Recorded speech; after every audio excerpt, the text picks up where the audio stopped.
Bienvenue au Polysécure, épisode spécial Sécure. Je suis avec René Sylvain. Comment vas-tu? Je vais très bien. Et toi? Très bien aussi. Tu es venu présenter au Sécure un sujet qui peut, pour certains, peut être un peu contentieux, c'est-à-dire le tout Microsoft en cyber, comme quoi c'est une approche qui peut aider. Je sais que dans le milieu de cybersécurité, c'est pas nécessairement bien pris comme fait, mais dans le réel, il y a un avantage très grand, puis je vais te laisser commencer avec ça, puis on va rouler avec ça. Premièrement, merci pour le temps, encore une fois. Le tout Microsoft, c'est drôle qu'on parle du tout Microsoft quand moi, vraiment, ma vision, c'est moins, c'est mieux.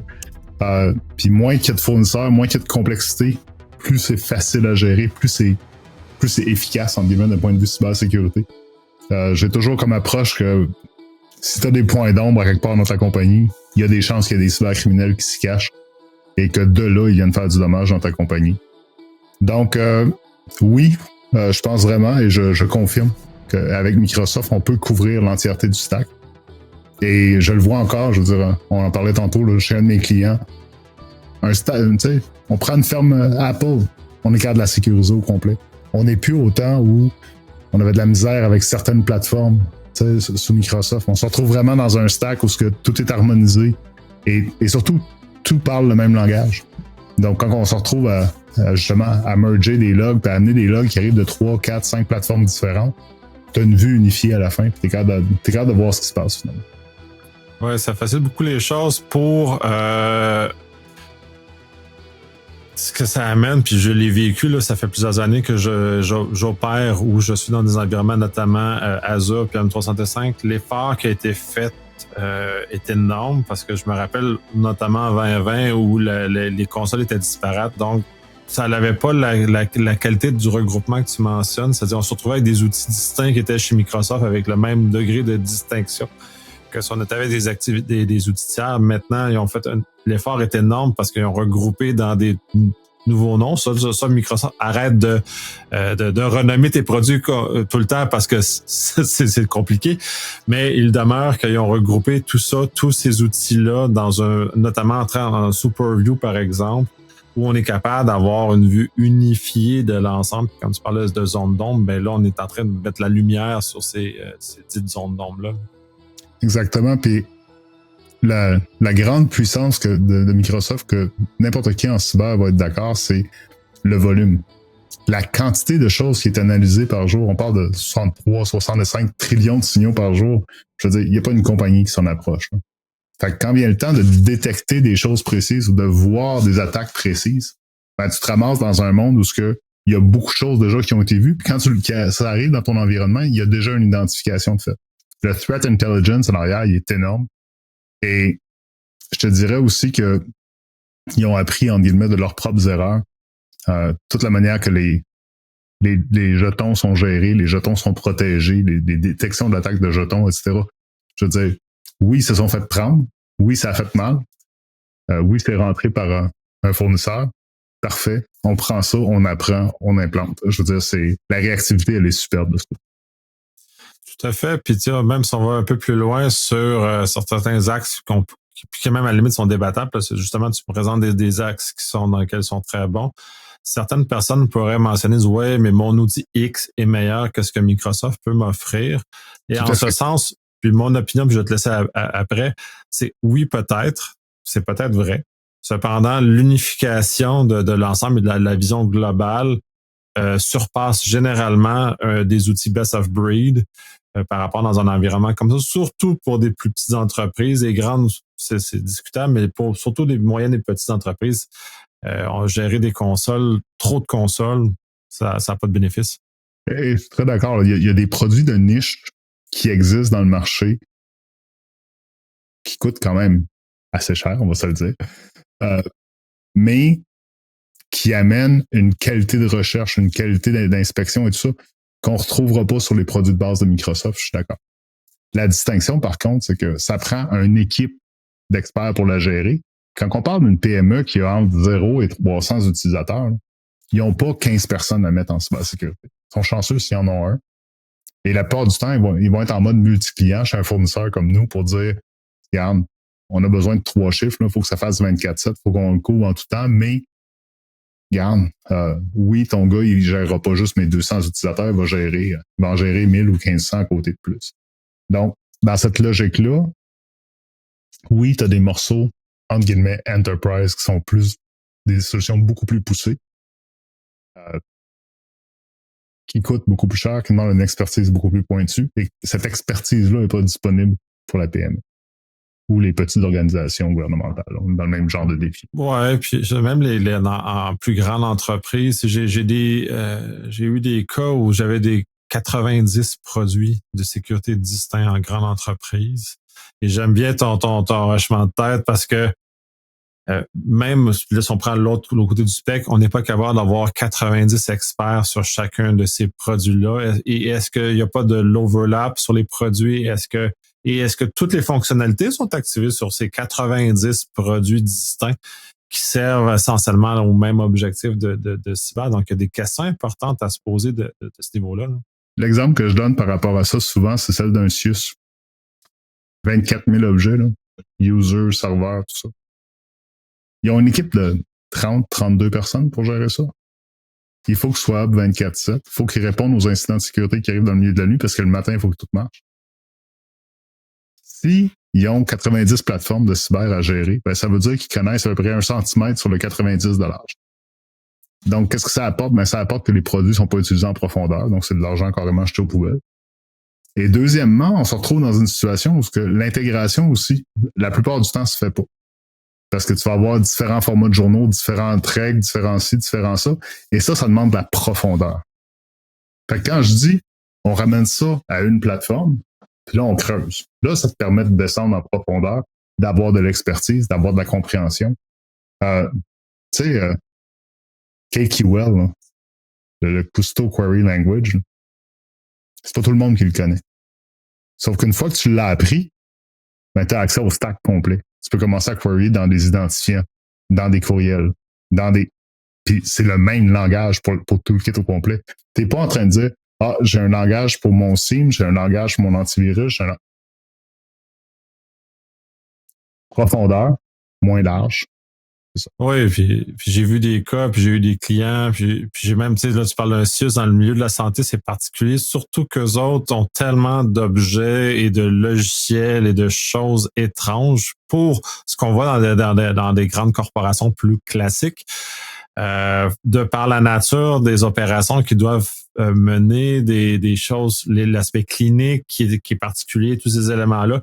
Et si on commence à rajouter la complexité d'ajouter des agents, des consoles, des éléments comme ça, inévitablement, ces CIUS-là, notamment, ou peu importe dans le système de la santé, ou toutes choses qui s'y rapprochent, vont se retrouver avec des incidents parce qu'ils n'auront jamais été capables de sceller de façon correcte et comprise et gérée par les gens sur place pour arriver justement à ce niveau-là de pas de perfection, là, mais d'une couverture, d'une saine couverture et une saine capacité de détecter. Puis ça aussi, ça arrive souvent. Oui, on a installé des EDR, c'est super.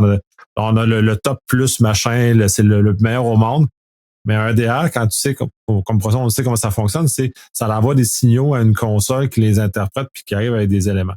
Si on a personne qui regarde la console ou qui est capable d'interpréter les signaux, c'est quoi l'avantage d'avoir le meilleur EDR au monde si on n'a personne assis devant le clavier ou devant l'écran? C'est l'équivalent de payer pour une centrale d'alarme, mais qu'il n'y a personne dedans. Tu ne sauras jamais que ton système d'alarme est parti quand tu n'es pas chez vous.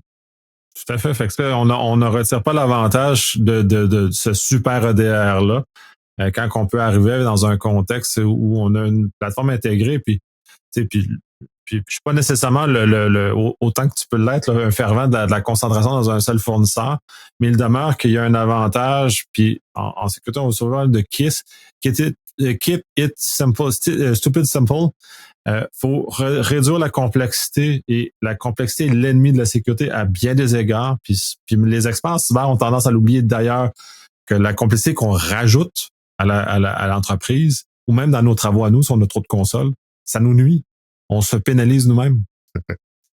Et là-dessus, je dois dire 2 détails par rapport à la conférence que j'ai adoré. Premièrement, la qualité des questions, la qualité des interactions. C'était super intéressant. Non seulement les interactions avec le public, mais aussi avec les autres conférenciers. on a eu vraiment des discussions intéressantes à ce niveau-là et à plein d'autres niveaux, que ce soit l'IA ou les frontières, ou etc. Mais au-delà de ça aussi, j'ai beaucoup apprécié le cégep de Limoilou qui s'est présenté sur place et qui ont amené une équipe mixte, moitié filles, moitié gars. Et je dois dire que ça, pour moi, ça a été mon rayon de soleil, entre guillemets, de la conférence, dans le sens où il y a tellement pas de femmes en cyber. Et c'est notre point aveugle en tant que technologie. Que le fait d'avoir justement 50%, pour moi, c'est comme finalement, il y a de l'intérêt. Finalement, il y a un rayon d'espoir pour qu'on puisse avoir de l'équilibre à ce niveau-là. Parce que leur point de vue est tellement important, leur voix a tellement une place qu'il faut pas s'en passer. Oui, la diversité est une richesse, contrairement à ce que certains circulent dans l'espace public présentement, malheureusement, de ce regard-là, parce que chacun a nos expériences de vie qui nous amènent à avoir un regard différent sur la vie. Donc, quand on ramène ça en cyber, mais ce regard-là est une contribution sur des choses qu'on ne verrait pas autrement. Puis ça, c'est complètement fou. Puis oui, je te rejoins énormément. Puis on est très content de cette diversité-là et que l'événement a pu amener cette diversité-là aussi à là. Ça, c'est un achievement, si on veut, dans quelque sorte, là, pour nous d'avoir réussi d'avoir un check quand on fait ça. Mais c'est pas juste un check, mais c'est quelque chose qui est persistant, faut maintenir dans le temps aussi, puis de continuer à travailler ce chemin-là. C'est quelque chose de quoi vous pouvez être fier. Oui. Puis justement, tu fais référence aux questions que tu as eues. Puis as-tu des éléments de questions qui pourraient justement, qui seraient intéressants à partager parce que je sais que tu as beaucoup parlé à beaucoup de gens, là, puis c'est ce que tu aimes faire aussi. De ces discussions-là, y a-tu des éléments forts qui sont ressortis? Je te dirais, les éléments forts qui sont sortis sont surtout autour de que les gens voyaient pas cet aspect-là de Microsoft. Les gens entendaient parler des grands vendors, les checkpoints, les Fortinet, etc., mais comprenaient pas que Microsoft pouvait amener cette dynamique-là. Et je vais juste donner un exemple. J'ai quelqu'un qui arrive et me dit « Ouais, mais nous, on a une solution VPN, on peut pas faire ça avec Microsoft. » Je dis « Pourquoi? » Parce que, moi, j'ai un client qui fonctionne au complet avec du Azure VPN Client. Donc, on a créé carrément une passerelle VPN dans Azure, puis c'est par là qu'ils rentrent, puis c'est par là qu'ils sont sécurisés. De l'autre côté du spectre, dans Entra, maintenant, tu peux avoir des Secure Global Access, où tu peux rentrer de n'importe où, puis en un clic, tu t'authentifies avec deux facteurs directement contre Entra ID, puis tu mets les règles en place pour dire que tu n'as pas accès à 365 si tu n'es pas certifié. Donc, toute cette dynamique-là, elle existe, mais elle est peu connue. Donc, mais c'est ça, c'était des discussions qui étaient super intéressantes. Puis ça, c'est au-delà du panel aussi, qui était super intéressant, que je dois te remercier parce que c'était vraiment le fun comme participation. Et de voir à quel point on se relançait, c'était juste ça. Toute beauté. Oui, puis c'était l'occasion d'aborder des sujets d'entrepreneurs en cyber, de voir comment on évolue là-dedans, puis si on veut rebondir un peu sur le droit à l'erreur, parce que pour moi, c'est un élément important qui a été abordé au courant de la journée et qu'on le réaborde à la fin comme ça pour reboucler, puis parce que tu en as partagé de tes propres erreurs d'entrepreneur. C'est super chouette, ça se partage-là, parce que j'espère évite les autres fassent les mêmes erreurs ou au moins elles puissent aller plus loin que parce que, comme je disais dans le panel, là, je disais, c'est quand tu te lances en entrepreneuriat, la première chose que tu réalises et très rapidement, c'est qu'il y a un paquet de places où tu es incompétent. Donc, faut apprendre à être très agile, très dynamique, d'être capable de dire un peu comme Tony Stark, c'est genre, quand est-ce que tu as appris à propos de la thermodynamique? Et il dit hier soir. On est pas mal dans ce sens-là, dans le sens que, une nouvelle règle comptable qui rentre, tu t'assois, t'habilles, puis il faut que tu la comprennes. Ouais, c'est d'être le maître des premières fois quand on est entrepreneur, effectivement. Puis on a aussi le droit à l'erreur. Puis ça aussi, j'aimerais ça te réentendre un peu là-dessus parce que le droit à l'erreur en cyber est fondamental parce que autant au niveau des utilisateurs que des opérateurs, parce qu'on est dans un environnement, on fonctionne toujours avec de l'information imparfaite, donc qui est très propice à l'erreur, puis probablement plus que dans les autres domaines. Ça l'amène une difficulté opérationnelle qui est très différente à mon sens. Hein. Une des choses que j'ai toujours à mes clients, je dis, moi, je suis votre centrale d'alarme. Je vais sonner, je vais vous avertir, je vais être le premier intervenant. Ça veut pas dire que je vais toutes les arrêter. Puis si jamais quelqu'un vous dit qu'il vous offre 100% de couverture, vous n'aurez jamais une attaque, sauvez-vous dans l'autre direction. C'est impossible. Tu sais, je donne un exemple. Si moi, je protège votre identité ou je protège votre poste, qu'il y a quelqu'un qui arrive, qui a trouvé une clé USB dans le cours, qui la branche, et que dans vos configurations d'appareil, auto-run est à on, c'est pas plate, mais je peux rien faire pour vous. Ça va passer direct à côté de moi, puis je verrai jamais rien. Donc, oui, le droit à l'erreur, mais au-delà de ça, de transmettre cette compréhension-là que si vous faites un choix en tant qu'entrepreneur de dire tout le monde peut aller sur ChatGPT, puis on ne met aucune restriction sur ce qui est donné, ben, si vos données confidentielles se ramassent sur ChatGPT, ça n'a pas rapport avec le fournisseur de sécurité, ça a rapport à comment vous opérez votre shop. Il y a des choses comme ça, des fois, qui ne sont pas des discussions faciles, mais qui sont des discussions qui doivent avoir lieu. Oui, absolument, cette prise de conscience-là. Puis ça aussi, c'est très difficile dans notre travail, cette prise de conscience-là, parce que puis ça, je le vis constamment, que ce soit en petite ou en grande entreprise, cette espèce d'insouciance-là qu'il y a, soit des gestionnaires, soit des propriétaires par rapport à j'aime bien ton exemple de ChatGPT, ça en est un. J'en ai vu d'autres. Puis c'est cette volonté-là ou de pas regarder dans certains égards, moi, me sidère un peu, surtout dans un ère où la cyber est rendue fondamentale à ce qu'on fait, la protection des données fondamentale à ce qu'on fait maintenant. Et surtout, c'est qu'il n'y a plus une entreprise qui fonctionne sans données. Donc, votre donnée, c'est votre sang, là. C'est carrément, c'est ce qui permet de faire votre comptabilité, c'est ce qui permet de faire votre facturation, c'est ce qui permet de voir vos comptes de banque, c'est toute la donnée, là. Donc, on peut pas se permettre de juste dire, ça arrive juste aux autres. Non, désolé. Quand il y a une grenade qui saute, c'est tous ceux qui sont dans le blast radius qui sont pognés, puis ils n'ont pas demandé nécessairement à être là. T'sais.